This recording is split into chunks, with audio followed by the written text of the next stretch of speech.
from the Marshall Islands, and I grew up on Kwajalein Atoll. And diabetes has become a big issue on both sides of my family. On my father's side of the family, I've lost my grandparents, an uncle, and 2 aunties from diabetes. My father, 3 of his brothers, and 2 of his younger sisters are all diabetic. And one of my father's brother had to quit his job because he had to get his legs amputated. On my mother's side of the family, my mom's older sister is diabetic, and she recently also lost her husband from diabetes. He was supposed to go on dialysis, but with religious beliefs, he didn't go with the treatment. My grandmother, she struggles every day trying to get her blood sugar level in check. For my father, it's a struggle to and from dialysis in Arizona, but he always says he's very lucky he even got treatment over here in the US. Before the Marshall Islands became westernized, we depended a lot on our lands and sea. A traditional Marshallese diet includes seafood and whatever fruits and vegetables we grew on land, which includes breadfruit, pandanus, coconuts. Now that the Marshall Island is more westernized, we depend on processed foods that are imported, such as canned meat, ramen noodles, rice, and meats that are high in fat, such as turkey tails. Typical drinks include high fructose, juices, and sodas. Processed foods are cheap and more accessible than healthy foods. The natural and healthy foods are more expensive. With overpopulation, it's hard to find land and soil to grow fruits and vegetables. And with the high price of gas and oil, it's always hard for locals to access seafood. Traditional ways of preparing and cooking food are slowly vanishing, but diabetes is on the rise in the Marshall Islands. Type 2 diabetes is prevalent in the Asian American, Native Hawaiian, and Pacific Islander communities. Nearly 26 million people in the U.S. are living with diabetes, and 79 million are at risk. The AAPI community is 18% more likely to develop type 2 diabetes compared to Caucasians. It is worth mentioning that 8.4% of the Asian American population aged 20 and older are diagnosed with diabetes. I'm Steven. I'm Cambodian American, and my grandmother has type 2 diabetes. Hi, I'm Priya. I'm an Asian Indian, and my father and aunt both have diabetes. My name is Hashua. I'm Hmong American, and my dad has type 2 diabetes. Hi, my name is Kimberly Dow. I'm Vietnamese. My mother is pre-diabetic, and my second cousin is also diabetic. The rate of diabetes in the AAPI community has increased over the past decade. This crisis not only affects those who are the descendants of the early AAPI community, but those who have just recently immigrated to the US.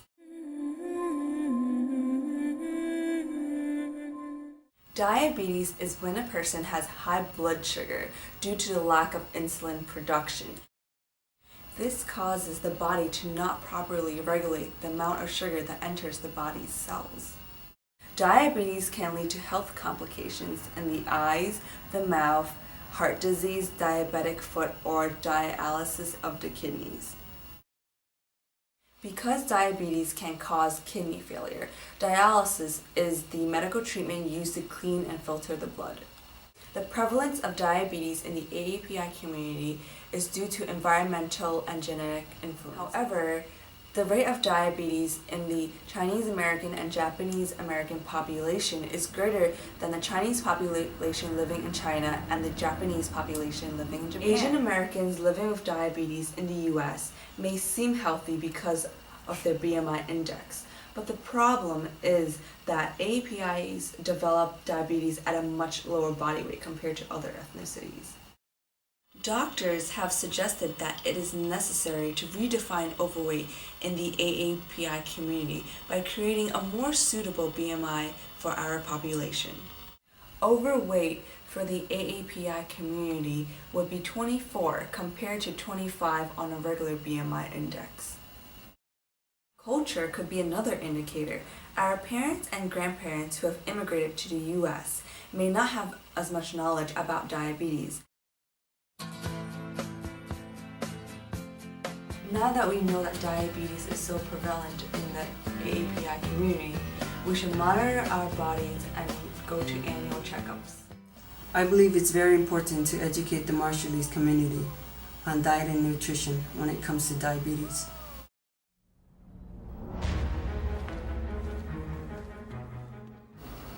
There have been several attempts to colonize the Marshall Islands, beginning in the 16th century when the Spanish first made contact with the archipelago.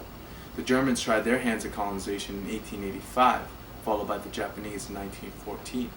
However, after the end of World War II, the Marshall Islands became a part of the United Nations Trust Territory of the Pacific Islands under the administration of the United States government, which stipulated that the United States would be responsible for helping the Marshall Islands become a self-autonomous government. In 1986, the Marshall Islands reached full sovereignty and became the Republic of the Marshall Islands under the Compact of Free Association Act with the United States, which also had stipulations. The United States would be responsible for large financial contributions for the development of the Marshall Islands. In exchange, the United States would have full military authority over the region.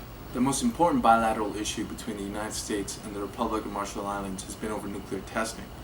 The Trust Territory of the Pacific Islands gave the United States administration special military privileges over the Micronesian islands for nuclear testing. From 1946 to 1958, the Marshall Islands were subjected to over 67 different nuclear weapons tests by the United States government. Most notably was the Castle Bravo test, which was a detonation of a 15 megaton hydrogen bomb in the Bikini Atoll. This was the biggest and largest nuclear weapons test the United States government had ever performed. You can imagine the immeasurable ramifications of such testing in an area the size of Washington, D.C.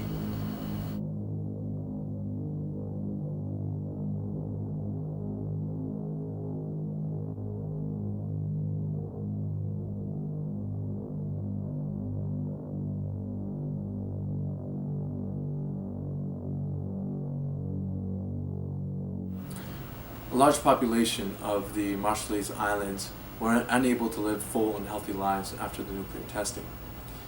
They were unable to go out and fish, go out and work, grow agriculture, collect fruits and vegetables in the full capacity they were before. And not only that, the land and the whole ecological system was severely affected by radiation. The displaced Marshallese people have a right to return to their homes. It's the responsibility of the United States government to make sure that the land is returned to a healthy and safe condition. Only by returning the Marshall Islands back to a safe and healthy environment can the Marshallese people finally combat the factors contributing to diabetes. It is unknown what vegetation was indigenous to the Marshall Islands. Ancient inhabitants were believed to have introduced plants seen today on the islands for food or handicrafts.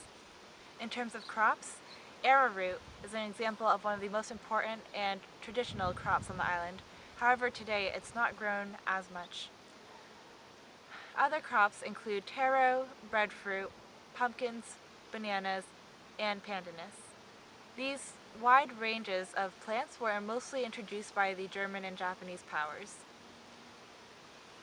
Other kinds of food items include items from the aquaculture industry. This includes giant and small clams, as well as different fish like tuna. In addition to decreasing supplies and production of such domestic food crops, there is an increased preference for imported foods, especially in urban centers. One of the most prevalent and hard-hitting health issues on the Marshall Islands as a result of these factors is diabetes. However, a push for reviving traditional agricultural crops is a potential and viable goal for the RMI to boost national economy, nutrition, and health. As for climate change and its impact on this public health issue, well, with future rising temperature changes expected to be 1.6 to 2.9 degrees Celsius, it remains to be seen how subsistence and commercial agriculture will be impacted. What is more concrete is how the extreme changes in climate, such as decreased average rainfall, are directly impacting most crop yields. On the other hand, El Niño-related weather phenomenon may increase in frequency and intensity. This raises serious questions for the future of agriculture and its ability to provide food security and ample, fresh, healthy foods to the Marshallese people amidst these rising threats. Climate change has threatened the production of once abundant crops. Typhoons and droughts decrease crop yields, and the advent of greater and more frequent weather like this is occurring. Taro and breadfruit production was negatively impacted due to droughts and the resulting drops in water tables, as an example of such an event. The Food and Agriculture Organization of the United Nations, in their 2008 report on climate change and food security in the Pacific Island countries, recommended these following courses of action for the RMI government, among other Pacific Island countries, to address climate change and food security. Government should consider local processing of traditional food crops into more marketable commodities, such as chips, flour, or oil that have longer shelf life and are easier and lighter to transport. FAO, or Food and Agriculture Organization, should support the RMI's efforts to revitalize the coconut industry by providing sound advice on scale of operation, appropriate breeding and replanting programs, products, and marketing. And finally, build capacity of different institutions within the Marshall Islands, including MRD, MIMRA, Land Grant Program, and College of Marshall Islands to jointly promote and carry out agriculture research, management, and training in the Republic. With these actions that the government can take to help promote health and to help mitigate diabetes. When I get older, I will be stronger. They'll call me freedom, just like a waving flag. When I get older, I will be stronger. They'll call me freedom, just like a waving flag.